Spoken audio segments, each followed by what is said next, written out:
Hello guys, ഇന്ന് നമ്മുടെ നാട്ടിൽ വന്ന അതിഥിയെ നിങ്ങൾക്ക് പരിചയപ്പെടുത്തി തരാം. നമ്മുടെയൊക്കെ പൂർവികനാണ് കേട്ടോ ഈ അതിഥി, അതും ആലോചിക്കണേ. ഈ അതിഥി ഇപ്പോൾ ഇടയ്ക്കിടയ്ക്ക് ഇങ്ങനെ വരാറുണ്ട്. ഇപ്പം ഞങ്ങളൊക്കെ ആയി ഇണങ്ങിയിരിക്കുന്നത്. ഞങ്ങൾ ബീച്ചിലിരിക്കുമ്പോൾ ഇങ്ങനെ വന്ന് ഞങ്ങൾ എടുത്തുകൂടെയൊക്കെ ഇങ്ങനെ നടന്നങ്ങ് പോവും. നല്ല രസമാണ് മൂപ്പര് വന്നു കഴിഞ്ഞാൽ. തെങ്ങുമ്മലൊക്കെ കയറി ഓരോന്ന് വലിച്ചിടൂ, ആളുഷാറാ.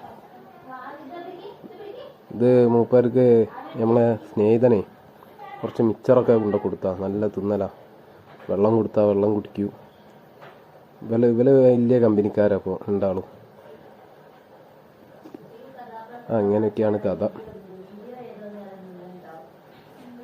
പിന്നെ ഞങ്ങളെ ചാനൽ ഇഷ്ടപ്പെട്ടാൽ സബ്സ്ക്രൈബ് ചെയ്യണേ, മറന്നു പോകരുത്. ലൈക്ക് ചെയ്യുക, ഷെയർ ചെയ്യുക, സപ്പോർട്ട് ചെയ്യുക. ഒന്ന് ഷുവറാക്കി തരണം കേട്ടോ. എന്തായാലും സംഗതി എങ്ങനെ നമ്മളെ കുറഞ്ഞച്ചാർ ആളുഷാറല്ലേ?